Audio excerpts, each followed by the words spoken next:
Thank you so much for joining us for today's webinar, looking at spasticity in MS. I'm Andrea Salmon and I'm facilitating today's webinar, and Dr. Phu Hoang is one of our physios based in our Lidcombe gym, and Phu's presenting today's webinar. We start all our presentations by acknowledging and paying respect to the traditional custodians, past, present and emerging, on whose lands we meet today, wherever we are. We acknowledge the deep feeling of attachment and the relationship of Aboriginal people to country, and we respect the cultural authority of the elders in each community. Phu, I'm going to hand over to you for the goals for today's sessions and to lead us through this topic. Just let me know when you want the slides changed and I'll be able to also show the videos. Yes, thank you, Andrea, and good morning, everyone. Can you change to the next slide? So in the next 1 hour, I will try to explain in the simplest language about what spasticity is, and how does it affect the daily function of people with MS, and the management strategy of spasticity that I experienced in the past 20 years working with people with MS. And the further information, I guess, that is from the MS Connect is the best source of information anyway. So next slide, please. So first, let's start with the definition of spasticity. It's a little bit wordy here, but bear with me. I try to read it out and I explain. Number one, spasticity is the result of an imbalance in the electrical signals coming from the brain and spinal cord, and often cause the damage to the area by the scars in MS. And this imbalance, it will create a hyperactive muscle stretch reflex, and then it results in involuntary contraction of the muscle and increase with muscle tension. I have to add one is the increased involuntary contraction here. It is a speed dependent. The faster you move, the harder it is. So I will show you the diagram on the next one.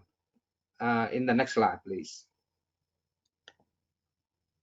So you can see that in this line, the middle I'm have here is the spinal cord.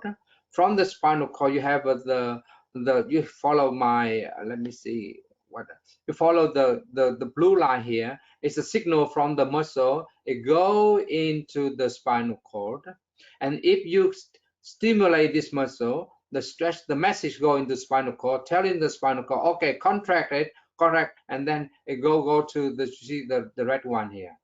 That's how the reflection, because, and then actually I think in the next slide we have the information from, yes, now the back, we go back one things, please.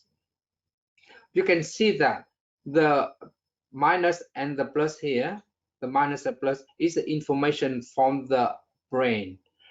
There is always an excitation, the plus, and the inhibition, the minus signal from the brain, control the muscle in the peripheral here.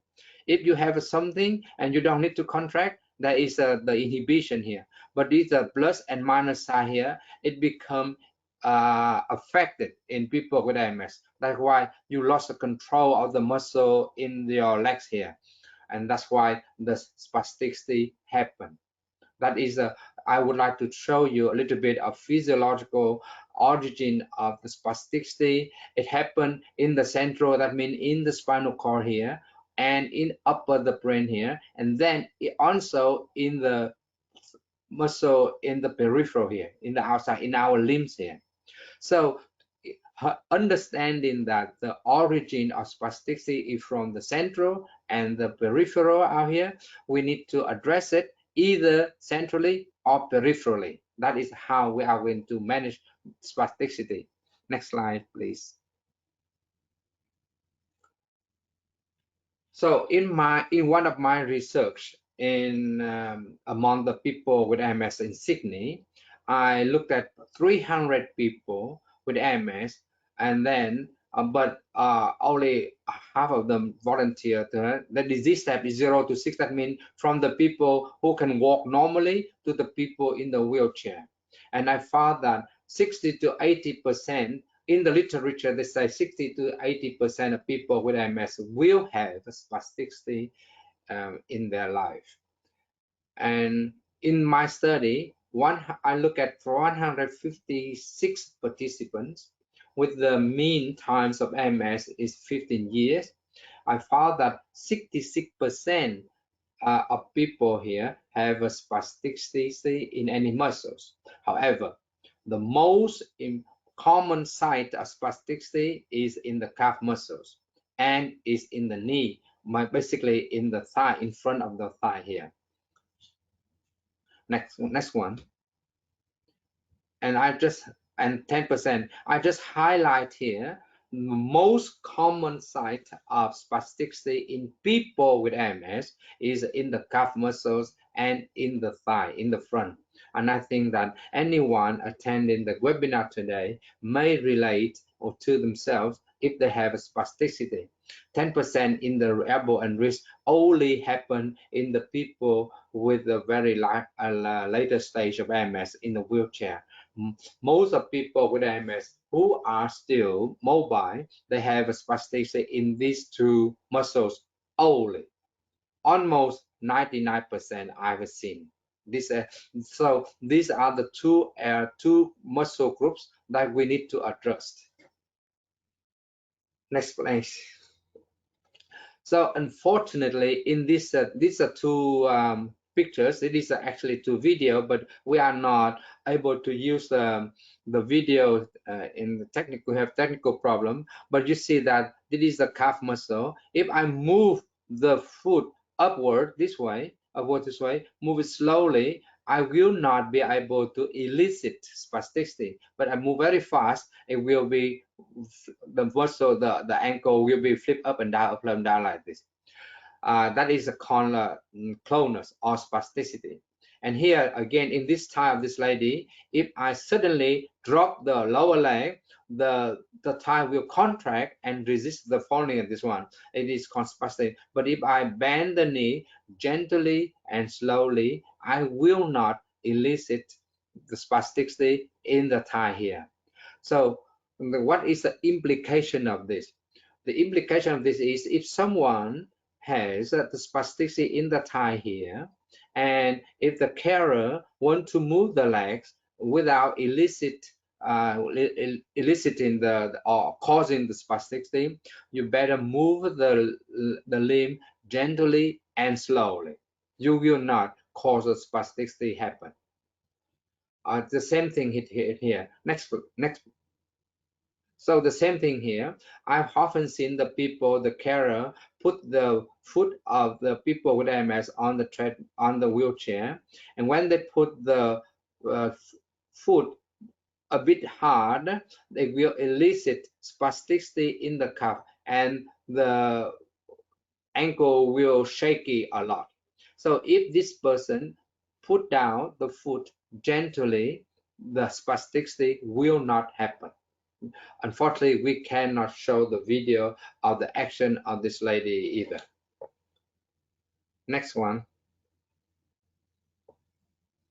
There is one thing I would like to show the people who has a spasticity, and then they also have the joint contractures.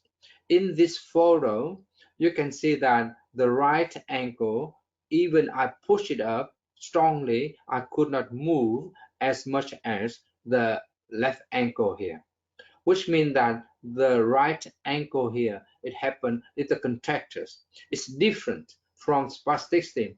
Even in the spasticity, you can still move the ankle full range. But in this case, this person has a both spasticity in the calf here and also the stiffness of the joint contracture in the right ankle here.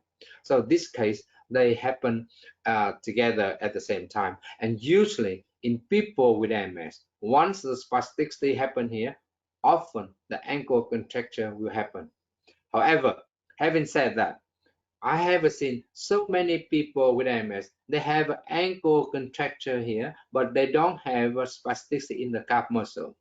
But the complication of the ankle contracture here is the person cannot clear the foot off the ground, and the foot always stuck on the mat or on the something like that and trip over and falling a lot from these contractures here. Next slide, please. So as I said, in MS, spasticity and joint contractures and muscle weakness, they often occur together. These are three things, almost in every case I've seen happen together. The relationship between these problems have been established yet, but we always observe the people have joint contractures, has a muscle weakness, and spasticity happen together. These three things are the three main things that impact on the walking or mobility of the people with MS. Next slide, please. So, understandably, I just said the impact of spasticity in MS in daily living will cause the difficulty in moving the limbs and very difficult to relax the muscle once the movement has stopped. For example, someone has the spasticity in the thigh, and when they straighten their legs, and the leg become very stiff and they cannot bend the knee at all. And if the spasticity is very strong, that can cause the sensation of muscle tightness or pain in the thigh. And muscle spasm, and if the muscle spasm, especially in the calf on the thigh, especially at night time, it usually wake people up a lot. Next slide, please. So two major impact of spasticity is the reduced mobility, and sleep pattern is disrupted. Those are the two common complaints have heard from the people with MS. And I think that this is the main goal to improve this kind of two things in spasticity management. Next, please. So these are two videos we managed to, Andrea is good enough to turn into the format, right format, so we can show that is a person with difficulties by walking due to spasticity here. Can we run the video? Unfortunately, Phu, I don't think I can. Long story, but I don't think I can show them at all. That's fine, but I think that because I really want to show the attendant today is that this guy or this lady, they have a difficulty lift the leg up because of spasticity in the thigh and in the calf, especially the one with the walker here. So she couldn't lift her right leg or both legs. Actually, this person have a both problem in both legs. They just drag the leg along the floor. So we go to the next one. So as said, the aim of management of spasticity is reducing the level of that and to prevent the provocative factors. Up to this point, I have to say this one. Once the spasticity occurs, it's terribly hard to make it disappear. However, in the first stage, when you first experience some side of spasticity, you need to address it as early as you can. Once established it kicks in severely. It's very hard to get it away, even with the invasive measure. We go to the next slide. So this is what I can summarize the current interventions of spasticity that the doctors and on the physio and on the neurologists are using now. Number one of choice is oral BACLOFEN. It is an oral medication. And number two is a marijuana-based drug. SATIVEX is new in the market. And number three is physiotherapy. The number four is invasive method, including intrathecal BACLOFEN pump and using Botox. However, in the fourth point, invasive method, the ITB, intrathecal BACLOFEN pump, I have seen that it works with the people in the wheelchair in very late, very late in MS situation. So usually when they have to go to the ITB, they couldn't move the legs at all. Very rare they can move it. And Botox, I never seen any good outcome from Botox injection. Occasionally they have some effect, but it's very little. So I wouldn't go into the fourth point, invasive method, because I haven't seen any good outcome out of that.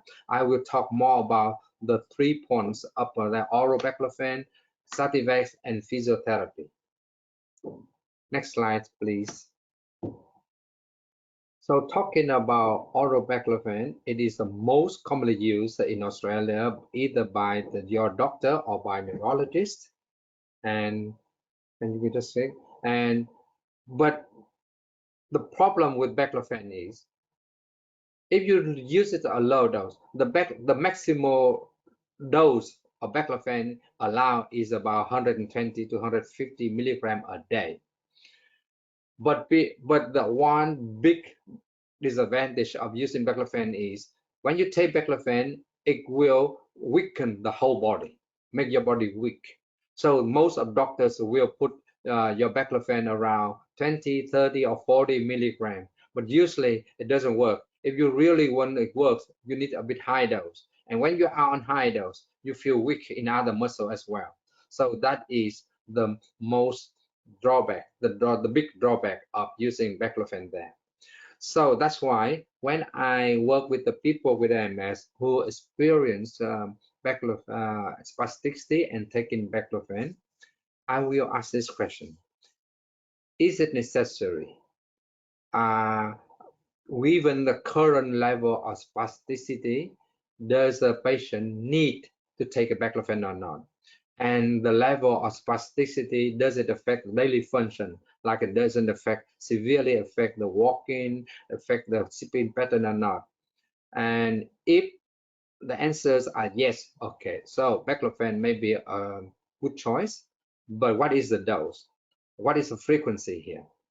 Why I put this one here? Because I know that many people have spasticity and prescribed with BACLOFEN, but the neurologist saying that take it 2 times a day, morning and afternoon. That's it. However, if the person experience only disruptive sleep pattern at nighttime, why they need to take a BACLOFEN during the day? If the spasticity doesn't affect much their mobility. And another point is, BACLOFEN only lasts in your body system between 6 and 8 hours. After that, it go out of the body. So when I work with the patient with MS, I always ask them, how does spasticity affect your function during the day and during the night, especially about the sleep pattern? If the person say, oh, I'm okay during the day, but at nighttime, sometimes muscle spasm, it wake me up frequently at nighttime. And I say, then you only need to take a BACLOFEN at nighttime. You don't need during the daytime. And this kind of strategy works pretty well with many patients with MS.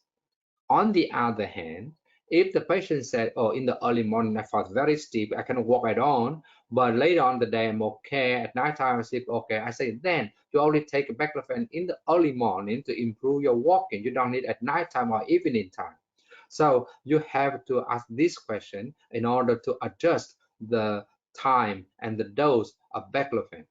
About the dose, sometimes we start with low dose, it doesn't work, we increase slowly to the point we find a working dose, and that is the delicate thing about you taking BACLOFEN.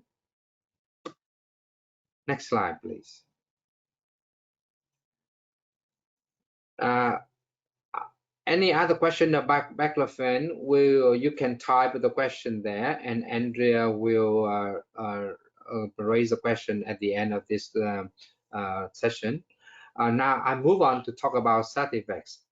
SATIVEX is a new drug. It's not new, but actually it's become available for the user in Australia only in the past 2 years. It is a marijuana-based solution spray. At the moment, as far as I know, not many people with MS are using SATIVEX. Why? Because to be able to prescribe SATIVEX in New South Wales, it requires the doctors, either GP or the neurologist, has to register with the New South Wales Health Department why they want authority to prescribe SATIVEX, for whom and how long. And usually they are granted the authority to prescribe this for about 6 months or 1 year. That is the number one hurdle that prevent the doctor from prescribing this. Number two is to use it. I think that we can move to the next slide so I can show a little bit more about this one. Okay, so yes, okay. SATIVEX condition. How about the next one? The easier. Can I have the next slide? Yes.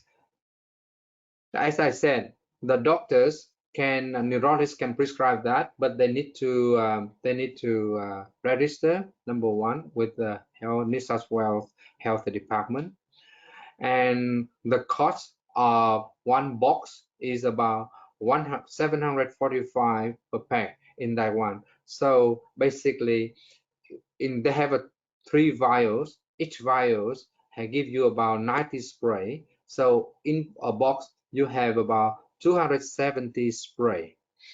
And if you use a 10 spray a day, which means you have 27 days to use. So that is basically you cost you around $750 a month to take it. That is another thing that prevents the people from going in this down the track here. But the studies show that SATIVEX really works well with the people with MS who has severe spasticity. And actually, SATIVEX, it works in hand in hand with the BACLOFEN. So you can use both at the same time, and the effect is double, and it's very good. However, I only saw a couple people using this one, and it works very well. And at this point, I would like to raise one more interesting point is, usually, if your neurologist want to prescribe this one, and you never try SATIVEX, the neurologist can always ask the pharmaceutical to provide in an initial compassionate dose, which means free of charge. For one dose, that means for 1 month, for one box with the 3 vials there, you try for 1 month, and if you feel that you find that it works, you can continue to order. But the neurologist, most of the neurologists can ask the pharmaceutical to give their clients one compassionate first dose. Especially Dr. John Parrott in North Sydney is very good at that.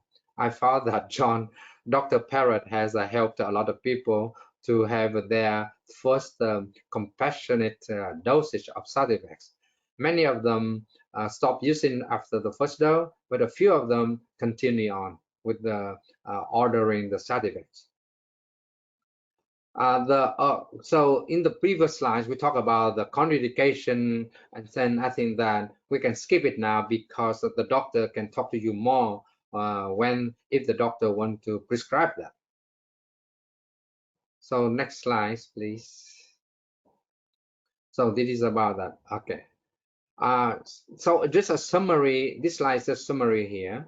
So the BACLOFEN is a very popular for treating MS spasticity, and the effect of that are still equivocal. It's not very clear.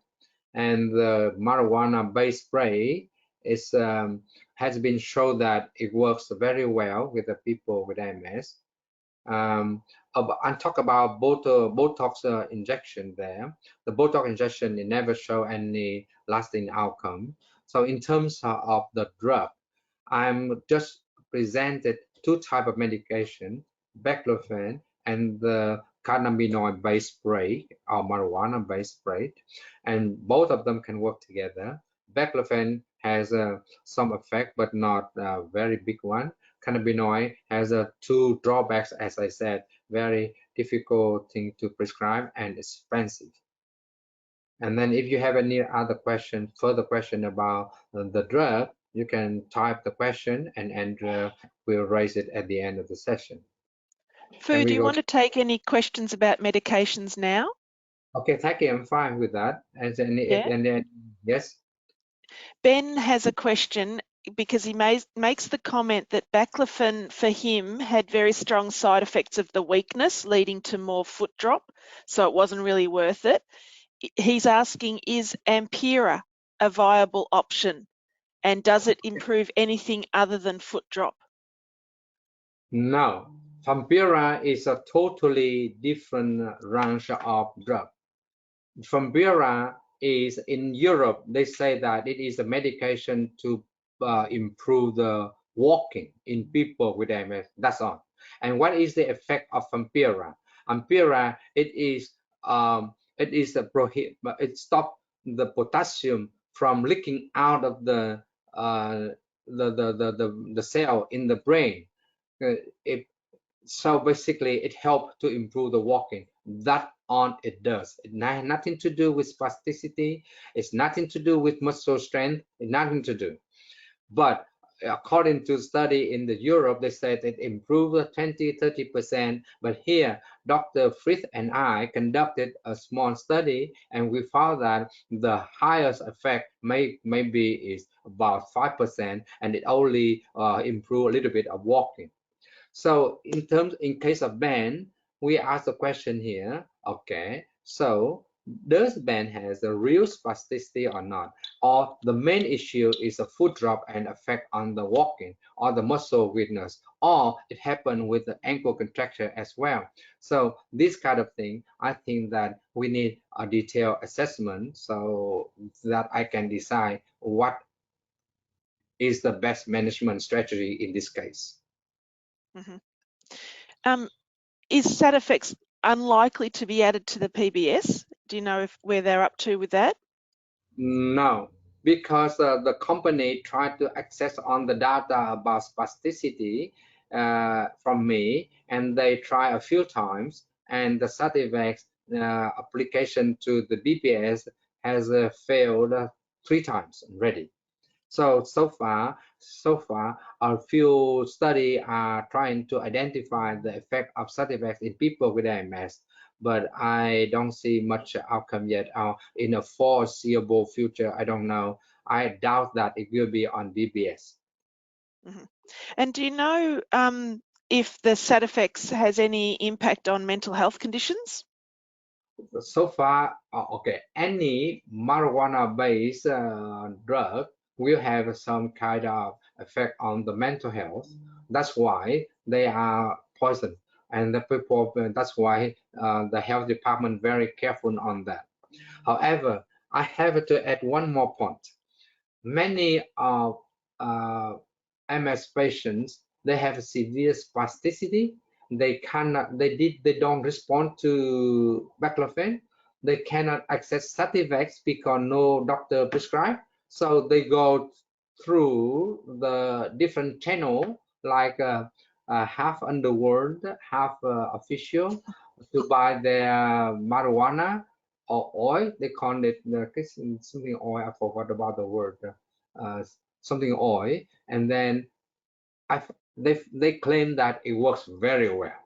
And actually, at the moment, I have seen a number of patients that are still taking the marijuana-based oil, and it seems to be working well for them, and they are happy with that. That's what I know.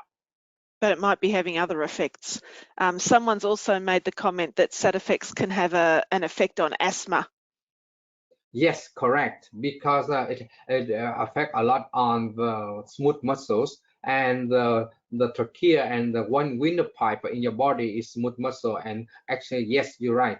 Baclofen, it doesn't have a impact on the asthma, so have to be careful with the baclofen. Mm. Thank you. There are a couple. Oh, actually, one more comment. Rashmi's taking BACLOFEN at night and Yes. wanted to know how long it takes for the medication to take effect. Usually between 45 minutes to 1 hour. So basically, I always advise the client to take the baclofen about 1 hour before going to bed.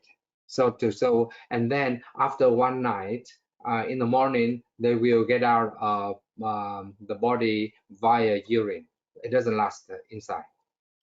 Okay, thank you. There are other questions coming through. So thanks everyone for the commentary. I think we might leave the medication questions at that for now and let Phu go on. Thank you, Phu, because there's a lot of questions about what else can I do to prevent spasticity, to prevent contractures. Does physiotherapy and exercise physiology help? So over to you. Yes, okay, so let's move on to the next slide.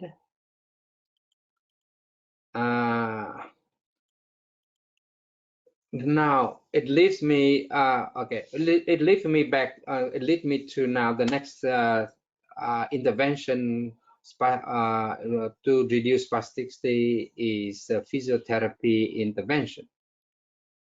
According to on the literatures, there is very low level of evidence of non-pharmacological, that means the physiotherapy intervention here. Up to date, I haven't seen any real physio intervention that are really effective for spasticity. So I myself have to find a way, and I conducted a few study or trial by myself, and I found that there are a few things in physiotherapy that can help reduce, I have to repeat, reduce the level of spasticity. It would not make a spasticity disappear or totally resolve at all, but it reduce. However, before I move on, I want to emphasize this one. If someone has a spasticity at a very early stage, and if they do correctly the exercise, they can improve totally. And spasticity, that means spasticity will totally resolve if they take action early, from my own experience. Talking about in the literature, they say to manage spasticity, you can do the exercise, you can do the passive stretch, you can do apply other physical modality like a functional electrical stimulation or FES there, and the last point there. And I found that the FES never work, the passive stretch never work, the exercises, yes, it works, but only one way of exercise. I will show you that what kind of exercise that may help to reduce spasticity here. And the passive stretching never works. You have to use active stretching. That's what I found clinically. You have to stretch the muscle actively. I will explain later on in the following few slides. Can I have the next one? So the first thing about physiotherapy intervention for spasticity is to use an active stretching technique. We call it PNF, or proprioceptive neuro-facilitation here. What do we do here? With this technique, we aim to maintain or improve the muscle length and flexibility. That means we are targeting the muscle itself in your limbs. Because if you do this kind of active stretching in the long run, It can change the sensitivity of the stretch reflex in the muscle fibers, and it will reduce the severity of spasticity. Unfortunately, we cannot show the videos how a person performed a PNF technique. However, in the next picture, I may be able to elaborate a little bit so you understand what I'm talking about. So with this lady, she has a severe spasticity in her right thigh at the front there, at the knee extensor there. And then I will ask her to use a yoga strap like that to bend the knee. That is a maximum knee angle she can bend. And then she will hold the strap like that, and she try to straighten her knee against the strap. At the same time, she will hold the strap not to allow the leg going straight. So, which means basically, effectively, the lower leg in this case will not move at all. So she tried to extend the knee against the strap. So how long she holds? She will hold it for 10 seconds. And usually I will ask the patient, you only apply enough force so that you can resist it. You don't allow the leg moving. Number two, you don't feel too much stretch feeling. You don't feel too painful. That means you apply the force in the thigh just enough, to have that feeling. She will hold for 10 seconds. And she repeat that for a couple of times, say 3 times. After 3 repetition, usually she will be able to bend the knee about 10 more degrees. And just keep doing that about 10 times. She will improve the range of the knee about 20 or 30 degrees. And that is the number one effect. Number two effect is after this kind of stretching technique, usually the person can walk a bit easier and looser because they can bend the knee better. That is the two main effects of PNF. Unfortunately, the effect of the PNF technique doesn't last long. It's around 30 to 45 minutes, and you may have experience stiff against. And especially if you keep the legs stay still after this kind of stretching and you don't do anything, after 30 minutes on, the effect will go away. So basically, this PNF is temporarily changing the threshold in the muscle, make the spasticity severity reduce, and you can walk better, you can exercise better. In the case of very minor spasticity, if you do this for the long run, I'm talking about 6 months to 1 year, I have seen some people, they could totally get rid of the spasticity because they have the full range of the knee flexion. That means the heel of the leg here nearly touch the bottom. And once you get to that length, you should be okay. Next slide, please.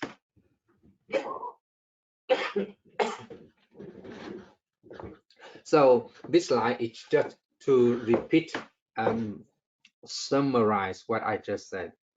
You have to hold that stretch for 10 to 15 seconds. You repeat in two to 3 times. When the muscle is relaxed, you can pull the leg in to increase the range. Do not bounce. Sustain the stretch, sustain the angle there. And the stretches should not be painful, which means that you don't apply too much force. I just summarize what I just said. However, even I haven't said very carefully like that, but it's very hard to imagine what it happened. So you need to consult your physiotherapist or exercise physiologist if they happen to know this technique. But usually I found that the exercise physiologists, they don't learn much about this technique, but on physiotherapists should know about this technique. That is about PNF, one method of controlling or managing spasticity at the moderate or mild level. Do you have any question about this one? Is there any question, Andrea? Someone just asked about when you say increase the range, what do you mean? And my understanding is you mean stretch further, or Basically, in the photo there, you can pull the strap further in to bend the knee more. Yep. Increase the range. Are rubber resistance bands, are they good for stretching?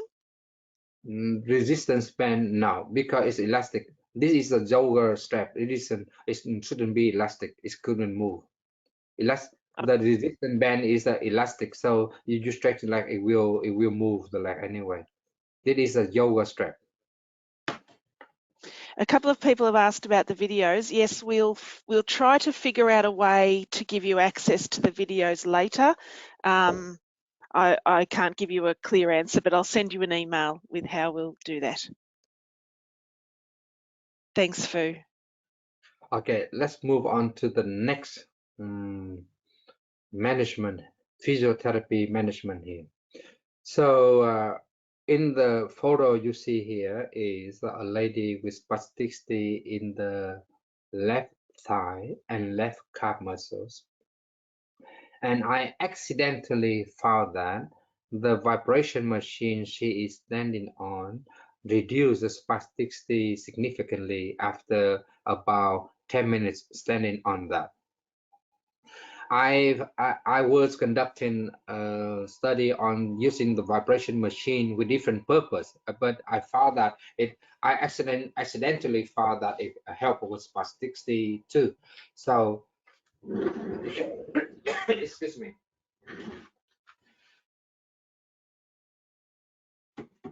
So I put it here to as a another way that if you have access to the vibration machine, you better ask your physiotherapist about if they can have any vibration machine. You try first, but don't buy. I strongly advise you not to buy any vibration machine after this talk. You need to try it first to see if it works with your vibration machine or not. How to use the vibration machine? Usually I ask the patient doing the squatting on the vibration machine like that. You squat it down, you hold for 5 seconds, and you stand up for 3 seconds, and you squat down for 5 seconds, and keep going up and down like that for about 5 minutes, and have a little rest, and do another 5 minutes. That's enough. Usually after a session like that, I found that many people, they feel the spastic leg become much looser, and they can perform other exercises much easier, and they can even walk much better. Unfortunately, we don't have a before and after video to illustrate what I just said, but I did video the people a lot in the gym at Lidcombe. People found that some people, not everyone, I have to emphasize that not everyone found this vibration machine works. Only, I would say, only 50%, around that number. And so not everyone will respond to that, but at least at this stage, I can say that is one of the intervention. If the person happen to respond to the vibration machine, it works for the people with the spasticity in the thigh or the calf muscles. And as I said, with a mobile person, a person with MS who are still mobile, spasticity almost every time is happen either in the calf muscles or in the thigh muscle. That's all. Can we go to the next slide? And the third one about, we go back, yes. The third one is about the eccentric exercise. In this, actually, this is a video, but you can only see as a picture. This gentleman is about 198 centimeters tall, and he has spasticity in the calf muscles. He has the left ankle contractures. He has the left knee hyperextension. I have to put the white bandage on the left knee to control the knee hyperextension there. And I asked him to walk backward and downhill on the treadmill there for about 20 minutes once a week. And then actually after about 3 months, his left ankle contractures significantly improved, and the spasticity in the left calf muscles almost resolved, and he was very happy with that. And actually, this kind of eccentric exercise, walking backward and downhill, it is a design. I designed this exercise for people with MS about 5 years ago. We recently finished one study, and we just published about the safety and feasibility and the kind of effectiveness of this exercise there. To be able to do this exercise, actually you need to have a treadmill modified so that the belt of the treadmill can go forward so that you can walk backward. That is number one. Number two, you need to learn the technique from your physiotherapist a little bit. Otherwise, it's really hard to know how to do it. Many people in Sydney, they have this condition. I have advised them to buy a normal treadmill at the cost around $600 or $700, and then they have an electrician modify their treadmill so that the belt can go backward and forward. And from then on, I can show them how to perform the eccentric exercise. And at the moment, many, I think that at least 10 of them are doing that around Sydney, and they are happy with that. And I found that that is one of an effective exercise that can improve two things. Number one is spasticity in the calf muscles, and number two is ankle contractures. That is the only two main effects of this kind of exercise. So can we move to the next slide? So this slide is just a summary up to about management of spasticity. So the aim is to prevent the spasticity getting worse and to minimize provocative factors and to reduce spasticity. So I haven't talked about the provocative factors. Actually, the provocative factor is number one is constipation, number two is a UTI, number three is any or disruptive sleep or fatigue. Those are the provocative factors. Always makes spasticity worse in a person with MS. But I think that the key point I would like to say here is have to treat very early. If we really want to get rid of the spasticity. With the mild spasticity, the physio intervention, we can use a PNF or vibration or eccentric exercise or combine upon this thing if a person have access to on this. And I found that it works very well. With the moderate spasticity, so we may need to add on the drug like BACLOFEN. With severe spasticity, we have to consider ITP or find a working dose of BACLOFEN or even think about the marijuana-based drug. Otherwise, I thought that when severe spasticity happen, it's a very, very hard to deal with that. And actually, I found that this is the most challenging condition in clinical practice. When I see a person with severe spasticity, I'm very, very sad. I worry. I don't know what to do. But with moderate and mild spasticity, I think that we may be able to reduce the impact of that, to improve a little bit. How far to improve? It depends on the person actually, how much reserve the person still has, so that we can apply on the intervention to reduce the impact of spasticity in daily functions. Can we move to the next one? Maybe let's finish. I think that, okay. I just repeat this one. The UTI, infection, including flu, fatigue and stress and constipation. These are the aggravating factor to make a spasticity worse. So if anyone in the attendees here, I think has a spasticity, I think you can relate with these points. And that's all I have today about spasticity. Any question, I'm happy to continue talking here. That's great, Phu. Thank you.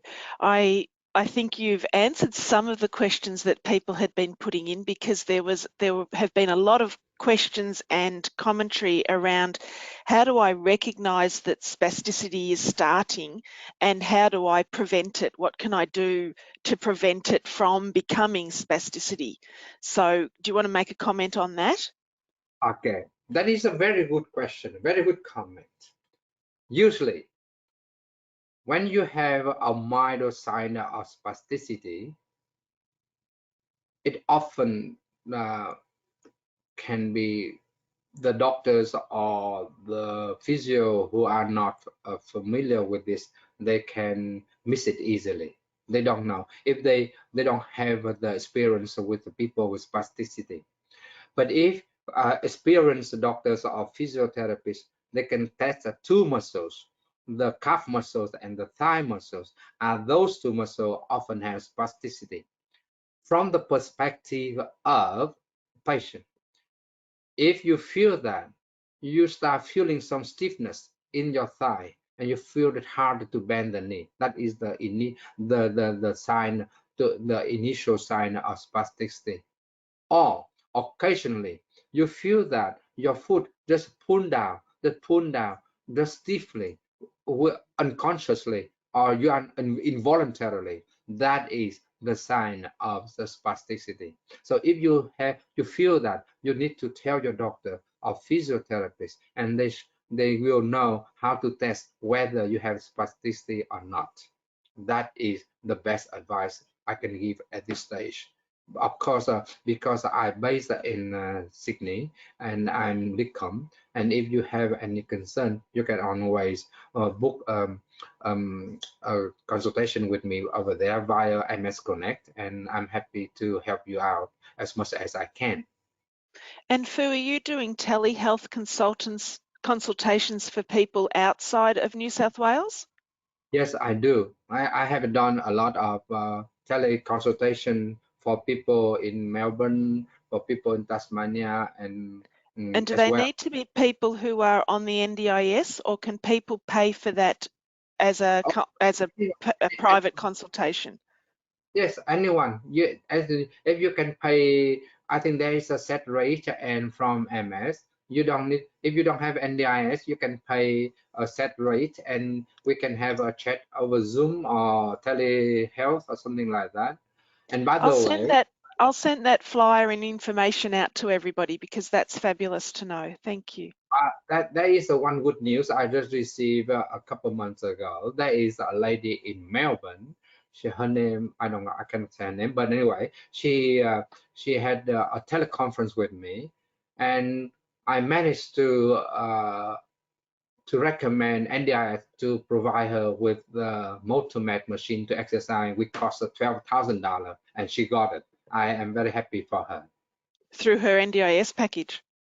Uh, Yes, through her NDIS package. But Mm. at first, she doesn't have that one. And after the conversation, and I do the telehealth consultation, and I put the fact together, and I recommend NDIS. This is why this person needs this kind of equipment, and what benefit they have it, what kind of they can in terms of dollar, what the benefit, what is the Mm. good thing, and then I think Mhm. that the client got it. So I Mm. think that it is one of a good experience for everyone under MSL here. It certainly highlights the fact that not only is everybody different, but there would be different management strategies for each person, and that there are now systems to help pay for that. That's fabulous. A couple Yes. of comments that along that line, someone has found that, oh, sorry, now I've lost it. Someone made the comment that having a bit of chocolate before bed has reduced their spasticity. Someone else made the comment that they've found great benefit from using a foam roller under their calf and hamstrings to reduce their spasticity. And then I thought there was another one there, but any comment on things like that? the chocolate. Honestly, I don't know anything about that, but one piece of chocolate is good for your heart. But that's what I know. It's good then. Don't have any side effect from that. If it helps with spasticity, it's a bonus. But I know that, Absolutely. yeah, if you want to teach people one piece of dark chocolate a day, it will help us strengthen your heart. It's good. Okay, And then about I found the other one was the converse. Someone found that by going sugar-free, their spasticity was better. So I think it probably just highlights that everyone is different and is going to have a different response. no, but anyway, have everything. We have to come back to the basic science. So we have to understand why spasticity happen. Okay, Mm. so this highlights the issue with the person who put the roller under the knee, under the feet, and then it make the whole leg relax, and then that's why when the whole leg become relaxed and no tension, and then that's why spasticity become less and less, or even doesn't happen during that time. So it makes sense. Someone asked, how long did the effect of the vibration last? Okay, the effect of pressure again, it's like a PNF. It lasts about half an hour. Some days, it actually it depends on the days too. So on the good days, the lady on the a few people at the gym, they say that it lasts a half day until they get home, until after the day. Some people lose the effect after about 1 hour. So basically, I found that it is again it's a depend on individuals too. Mm, mm, And it also depend on the level of severity of spasticity, because no two people with MS are the same. mm, mm. So another question's come through about if the PNF does only give that amount of time relief, should people be doing it at different times during the day? Or that's my always my advice. Always my advice is, okay, if you have the spasticity in certain muscles, if you learn how to do PNF, and if you the more frequent you do, the better. Why the better?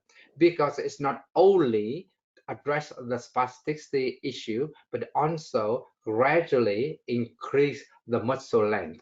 And if the muscle length past a certain threshold, it may help to resolve spasticity issue or minimize the impact of spasticity. Mm-hmm. Yes, Cool. do it a few And times is good. I'm going to combine a couple of questions here. A couple of questions about knees, and does high spasticity impact a person's knee, and would a knee band be helpful for that? Okay, they call it when they say spasticity affect the knee, which Mm, means that the thigh muscle, I mean the quadricep muscles, are very stiff. They cannot bend the knee. So that is the photo of the lady doing the PNF exercise is actually effectively addressing that issue. So then bend the knee, yes, it is good, but how you bend, what you do during the bending is another issue.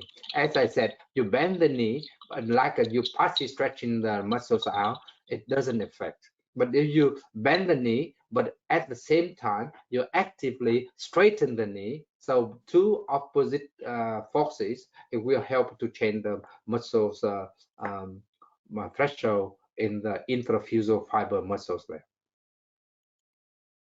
thank you, Phu. A comment about clonus at night time. You haven't actually perhaps used the word clonus to describe Yes, spasticity. Do you want to the make a comment on the that? the clonus is this is that's a sign of spasticity, because the clonus, why is the clonus? When the clonus means the spasticity, it contract the muscles and then the muscle relax, it go up and down, go and down, so the foot basically shaking. And then it is a format of spasticity. So with the clonus, you have two options. Number one is BACLOFEN at nighttime at right dose, and number two is eccentric exercise on the treadmill, as I said. Those two things combined, I do believe it will have a good a good effect on the clonus, because I haven't seen the effect of that in a lot of people with MS. That's great. BACLOFEN, eccentric exercise, those two things. What about contractures? Is there something that can be done for joint contractures? Okay, joint contractures, it is a very, very interesting topic in physiotherapy.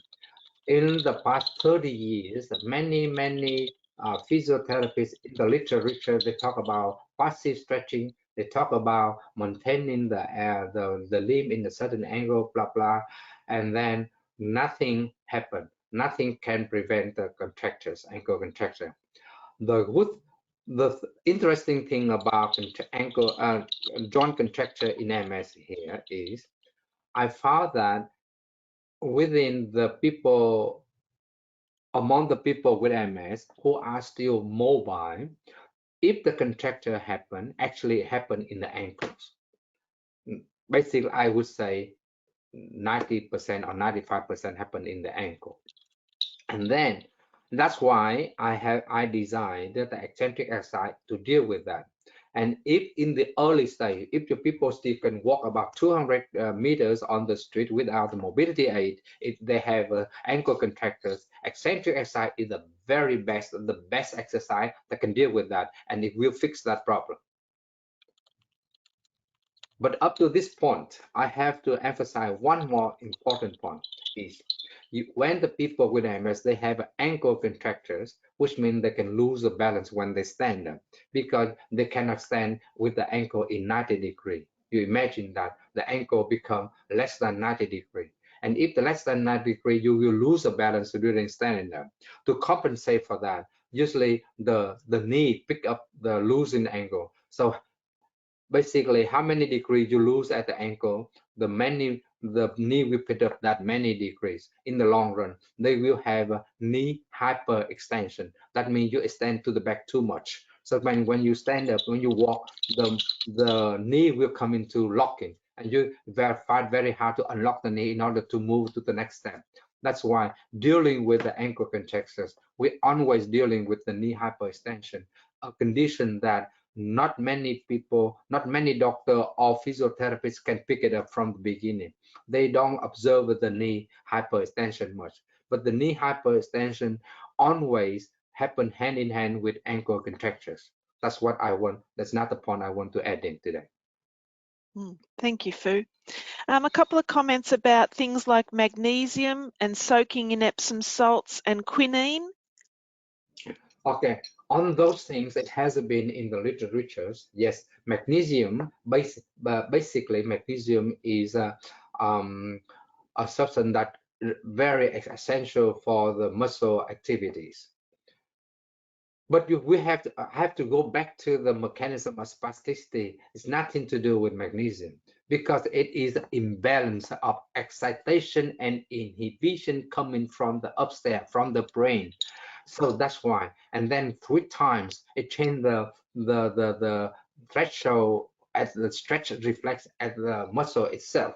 So magnesium by itself is required for the operation of the muscles, but telling me that magnesium will reduce spasticity? No, because the mechanism of spasticity is somewhere else, not lacking of magnesium. Thank you. Now we've gone over time, so there are a couple of other questions that are about quite specific exercise treatments or walking aids. So I'm going to get those, I'll get Phu to respond to those individually. And a comment, Phu, for people who are in a wheelchair and needing a good resource for how to do stretches or manage contractures in a wheelchair. Any comments there? Yes, I have seen a lot of people in the wheelchair and having contractures, and then I have usually I have to see the patient to see where the contracture and how much muscle strength left, how comfortable the person can move between the wheelchair and the bed, or basically there are many factors that will dictate what kind of intervention are the best one for that specific person. Otherwise, it's very hard to say to tell in general, because each again, different person with MS have a different thing. They may have problem in the elbow, they may have problem in the knee, in problem in the ankle, in the hip, and etc. So it needs to be properly assessed. I would suggest strongly assess the person to see the physiotherapist, local physio, and raise a specific question. And then if anything wrong, and if the physio is not very confident, they can always contact me via MS Connect, and we can exchange the information professionally, and I can give advice what the person can do. That's fantastic. Yes, thank you. Thanks everyone for being online today, and thank you, Phu, as well. We'll get those other resources to you after today's session, and this program was being recorded so that it will be available as well on the website shortly for you to review and pick up any other pieces that you might want to revisit. The handouts were sent earlier today as well, so you've got those as a reference. My two take-home pieces really are, let's try and manage spasticity early before it becomes a problem, and getting specific and professional assessment is absolutely the key. So thank you again, Phu, and thank you everyone for being online. MS Connect is your first point of contact. Always feel free to give MS Connect a call. If you have to leave a message, please do. The team there always get back to you. If their phones are busy, leave a message, even with the suggestion of what time you'd like the call back, and they will give you a call. So thank you again. Thanks for all the thanks that are coming through. That's lovely. And I'll make sure that any questions we missed are followed up individually. Thanks everyone. See you at the next webinar.